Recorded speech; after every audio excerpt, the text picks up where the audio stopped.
O sexo e a fornicação. E Coríntios 6, 19, 20, Introdução. Pode até parecer estranho falar de virgindade nos dias de hoje em um mundo no qual os valores morais estão tão banalizados. Conceitos como honrar pai e mãe, viver uma vida honesta, não procurar os seus próprios interesses, fidelidade conjugal, fornicação e virgindade estão fora de moda, mas isto já era de se esperar, haja visto o mundo estar debaixo do maligno e de toda a sua influência.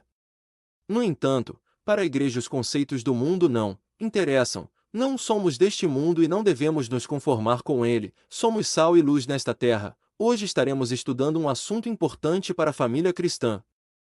Trata-se da virgindade e da fornicação. O assunto é relativo aos pais e aos filhos e deve ser aprendido, pois o índice de impureza sexual na igreja cresce assustadoramente diariamente à mídia, e as escolas ensinam, contrariando a Bíblia, que o sexo antes do casamento é normal. Os resultados disto são vidas arruinadas, marcas profundas na alma e no corpo, gravidez precoce e doenças sexualmente transmissíveis. Parte 1. O pecado contra o corpo. A fornicação é o sexo antes do casamento. Este pecado é condenado por Deus e faz marcas profundas na vida de quem o pratica. Em troca de alguns minutos de prazer, são feitas feridas profundas na alma e no corpo, que podem deixar consequências irreparáveis. Embora não exista pecado que Deus não possa perdoar, com exceção da blasfêmia contra o Espírito Santo, a fornicação pode deixar estragos irreparáveis ainda nesta vida. O apóstolo Paulo fala da gravidade do pecado sexual em sua primeira epístola aos Coríntios, capítulo 6, versículos 12 a 20. O pior de todo este problema é que o corpo é o templo do Espírito Santo. Não existe instinto sexual no ser humano como no animal, somos seres racionais. Nos versículos de 12 a 14, Deus deixa claro esta verdade, e no versículo 13, vemos o motivo para o qual o nosso corpo serve. Este corpo será ressuscitado na volta do Senhor e para aquele que estiver vivo, este mesmo corpo será transformado. Existem crentes que andam dizendo que Deus só quer o coração, isto é uma mentira.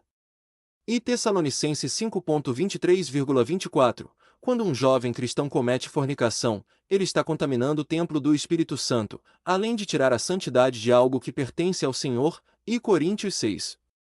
19,20, na Epístola aos Gálatas vemos os pecados na área sexual fazendo parte da lista das obras da carne e o Senhor afirma que os que cometem tais coisas não herdaram o reino dos céus.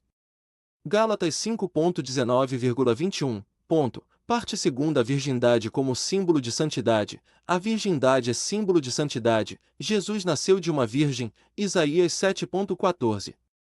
A virgindade na Bíblia é tão importante que é usada por Deus como figura da santidade da igreja. 2 Coríntios 11.2. O ensino bíblico é de que a virgindade deve ser mantida pelos jovens. Existe uma tendência de se pensar que virgindade é um assunto somente para mulheres, o que é um engano. Os homens também devem procurar manter a santidade do seu corpo. O pecado é o mesmo para ambos, embora seja verdade que as consequências físicas da fornicação sejam na maior parte das vezes piores para as mulheres. Conservar a virgindade é muito mais do que não ter relação sexual antes de casar, é muito mais do que ter o ímã intacto. Ser virgem é conservar a pureza e santidade. Parte 3. A diferença entre a fornicação para o ímpio e para o crente. Quando um ímpio cai em pecado na área sexual, como em qualquer outra área da sua vida, ele o faz sem ter Deus em seu coração, desconhecendo a vontade do Senhor, embora a maior parte saiba que é errado. Atos 17.30. Quando uma moça que não é mais virgem aceita Cristo como seu Senhor, para Deus ela se torna como uma virgem e os seus pecados são perdoados. Isaías 1.18, 2 Coríntios 5.17, Hebreus 8.12, 10.17. Não podemos comparar este caso com o de uma pessoa que já entregou a vida a Jesus. Neste caso, o pecado de fornicação é bem mais sério. Vejamos, primeiro, o seu corpo é o templo do Espírito Santo. E Coríntios 6. 19,20. Segundo, conhece a vontade de Deus. Terceiro, quebra a santidade da igreja. E Coríntios 3.16,17. Quarto, traz consequências sérias para terceiros. Quando uma pessoa cai neste tipo de pecado, é necessário passar pela disciplina, pois A. A disciplina restaura o ferido. B. A disciplina mantém a pureza da igreja. C. A disciplina evita a propagação do erro. E Coríntios 5.6. D. A disciplina mantém a liberdade no púlpito da igreja. Daí vem mais um motivo da gravidade deste pecado. Fatalmente a mentira um dia virá à luz e com ela a vergonha. Deus perdoará. E João 2.1. A igreja perdoará. Mas certamente existirão feridas que poderiam ser evitadas. Outros problemas poderão ocorrer.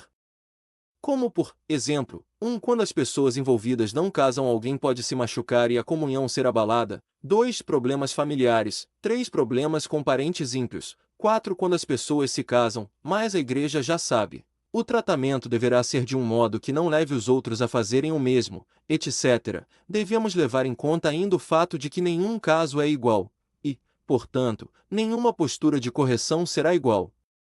Parte 4. Fugindo da fornicação e mantendo a santidade. Fatores que levam à fornicação entre jovens. A. Falta de temor a Deus. B. Falta de temor da igreja com a banalização da disciplina. C. Falta de vigilância. D. Carícias. Certas intimidades. Provérbios 6.27. E. Contato com material pornográfico. F. Ensino mundano. G.